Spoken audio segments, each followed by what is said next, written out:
our military units, our elite military units, are highly trained. That is both their biggest strength and their biggest weakness. Because it's very difficult for somebody who's extremely trained to think outside of the box. And let me give you an example of that in everyday life. Try to get a ballet dancer to go clubbing. Club dancing. They have a very difficult time, if a near impossibility, of being able to do it. Why? Because they're so rigidly trained in ballet. They can't loosen up and just cut loose. It's hard for them to do it, if not impossible. Well, nothing's really impossible, but it's very close for impossible for them to do it. So these guys get beat. Our elite often get beat in these paintball tournaments. Now, you have to understand that these paintballers, a lot of these paintballers, are also parts of their state's quote-unquote militia groups.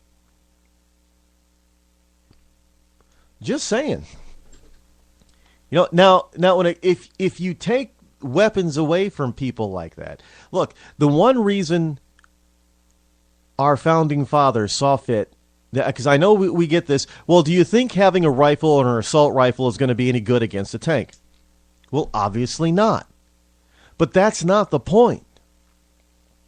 The founding fathers knew that if government knows that it could lose or suffer heavily if it turned against the people, it wouldn't do it. It's one way for our entire political system is full of a bunch of checks and balances. And yes, I've heard the joke, some of the jokes that our system was founded and designed not to work. And to a certain degree, that is absolutely true. Because it's full of checks and balances. And that was done for a reason. And it works quite well, actually.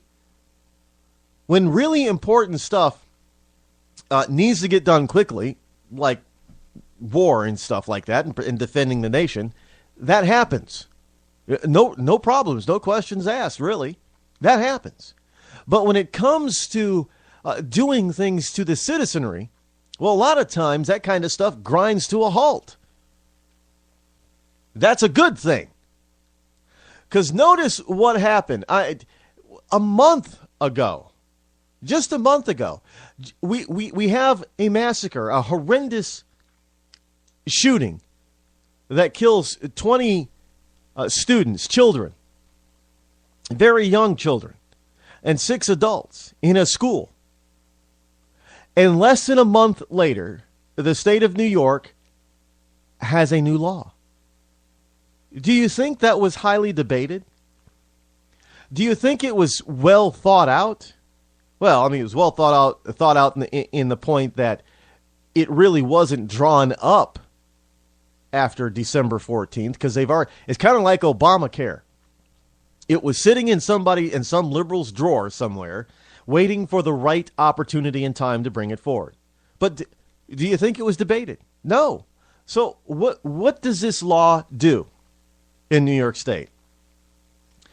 They agreed to pass the toughest gun control law in the nation, and the first since Newton, Connecticut school shooting, calling for stricter assault weapons ban and provisions to keep guns out of the hands of mentally ill who make threats.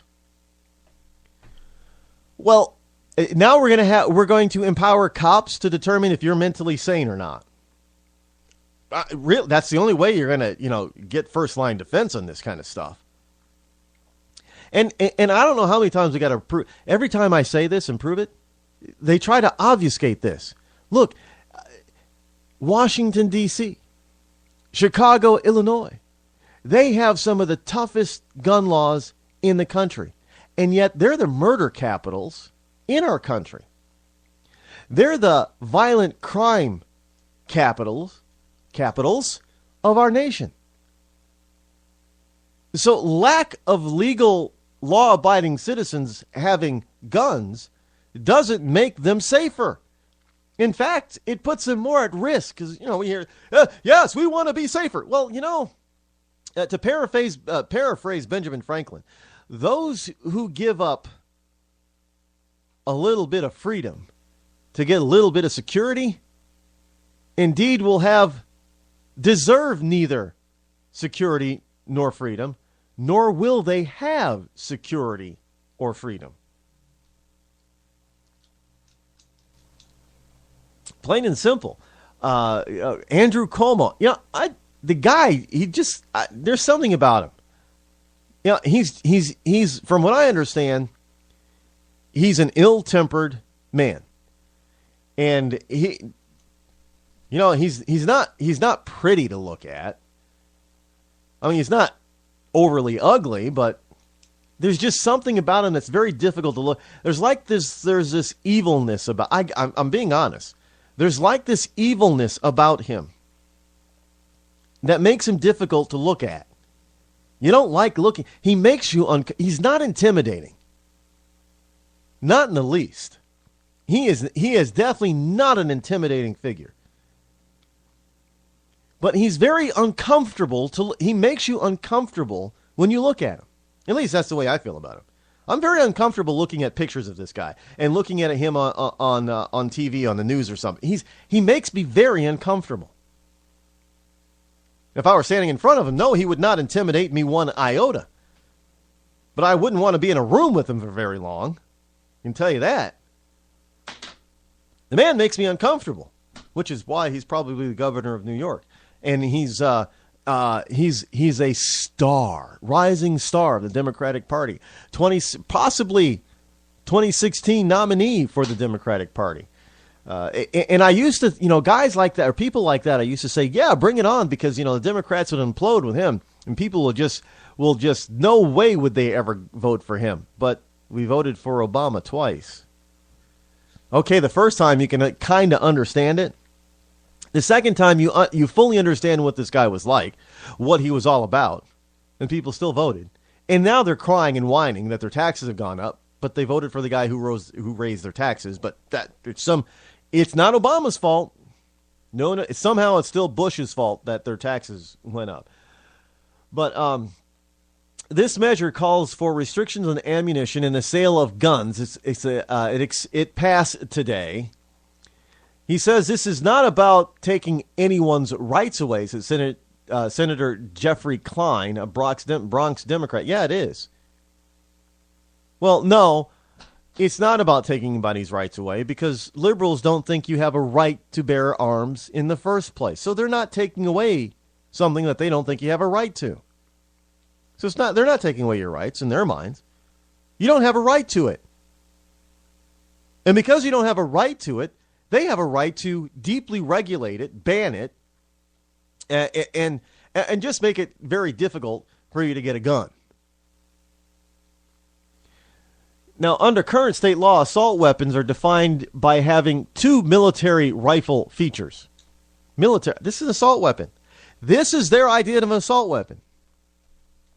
By having 2 military rifle features, such as a folding stock, a muzzle flash suppressor, or a bayonet mount.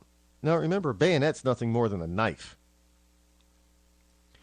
The proposal, or the law, reduces that number to 1 feature, including the popular pistol grip feature. So you have a rifle that's got a pistol grip. Oh, that's now an assault rifle. Banned in New York. The language specifically targeted the military-style rifle used in Newton shooting. It's a .22. How is a .22 an assault weapon? Yeah, I know people can. Yeah, it's very dangerous for kids. But I know people who've been, not personally, but we know of people who have been shot in the face, in the head, with a .22, and they've lived. And a number of times, a .22 slug will bounce off your skull. If you're a halfway healthy human, well, a lot of humans that aren't all that healthy. But if you have normal bone structure, you can, it's not point blank. Your skull will repel a .22 caliber bullet. It's not a very powerful weapon. But yeah, if it's got the pistol grip on it, it's now, or if it has a muzzle flash suppressor so you can't see the flash from the muzzle, which has nothing to do with how powerful it is,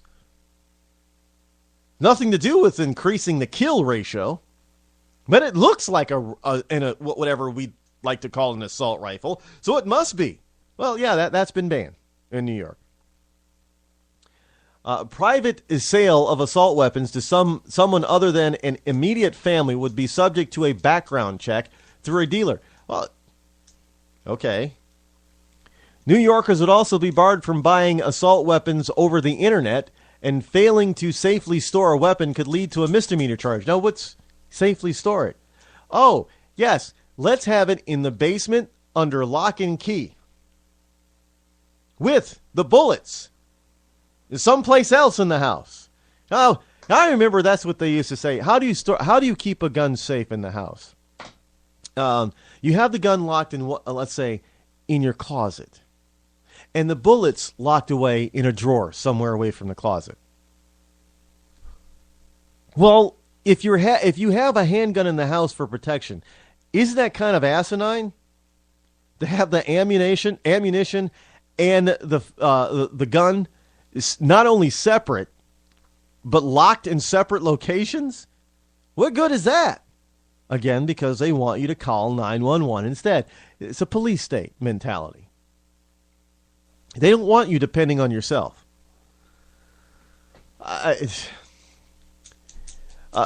Ammunition magazines would be restricted or will be restricted to 7 bullets from the current 10. And current owners of high-capacity magazines would have a year to sell them out of state. An owner caught at home with 8 or more bullets in a magazine could face a misdemeanor charge. Now, I want you to think about this. You're at home, by yourself, with your children, and you get 1 or 2 or 3 assailants trying to bust in your house. They get in the house.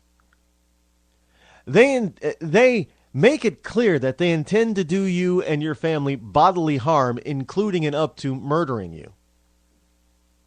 They have weapons. Maybe they shoot a gun at you and miss. Or maybe they hit you in the leg. You fire back, hitting and killing 1 or more of the assailants. Cops arrive, and they notice that you have a 10 clip. Guess who's in trouble? Yeah, you are.